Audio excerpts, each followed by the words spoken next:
Hello and welcome to Live, Laugh, Levitate. Today I'm going to be talking about ghost cases, the most famous ghost cases and the most famous ghosts.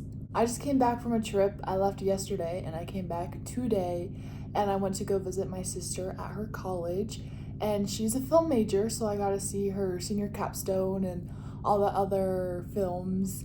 And there were actually some ghost videos, and I drove by the place that was haunted, so that was pretty fun. So I'm very tired, but I wanted to make this video today, so I'm going to do a quick speed run of some of the most famous ghosts. There's a lot out there, but some of the most well-known. So yeah, let's just get right into that. Okay, let's freaking go. Ignore the Christmas decorations. It's Christmas time, and I love Christmas, and that's Cardboard Harry, and we're moving on. So two options of ghosts today, option 1 and option 2.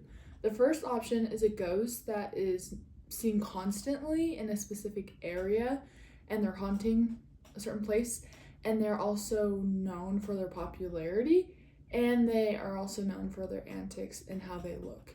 So more of the urban legend-y kind of ghost, or the ones that are usually depicted in film and media. And then option 2 is a famous ghost case, and it's when a ghost has a known backstory.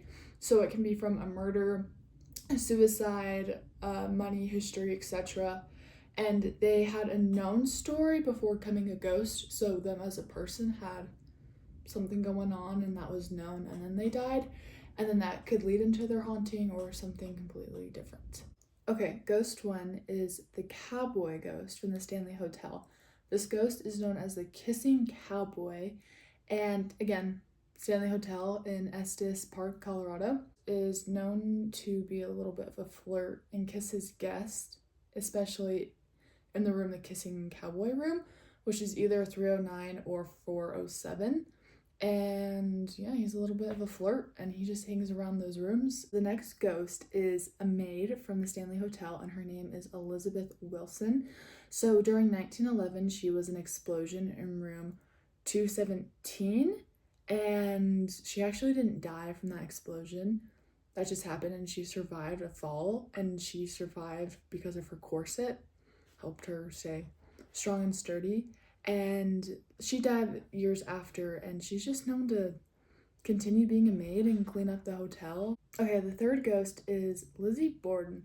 So I'll just go over this real quick. So the Lizzie Borden case happened in 1892, and it was an unsolved double murder where Lizzie Borden herself was accused of,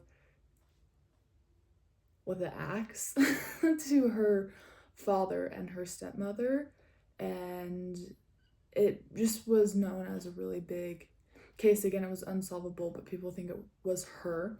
So the house itself is actually haunted, so people kind of make up their own conspiracy if it is Lizzie Borden's ghost who is haunting the house, or if it's the parents haunting the house, or if there was kind of an energy there before. No one really knows, but there's some speculations that it might have to do with the energy of the murder that occurred at the Lizzie Borden house. Okay, so the Flying Dutchman is the next ghost, and I've heard of the Flying Dutchman from SpongeBob. In SpongeBob, it's this green ghost pirate, and he floats above everyone, but in Bikini Bottom, he's floating on top of the water. So I guess the sightings in real life is that he's just like on his ghost pirate ship, and he's a pirate, and he's sailing, and he's haunting. And it's also food at In-N-Out called the Flying Dutchman. It's like onions in a patty. And it's in an episode of Supernatural. The last ghost that I had on the cover art was the Ghost from the Ring. That's a really good movie, so if you haven't seen it, go watch it. And that's all I have today for you guys, and I hope you enjoyed, and I'll see you next week here on Live, Laugh, Levitate. Goodbye!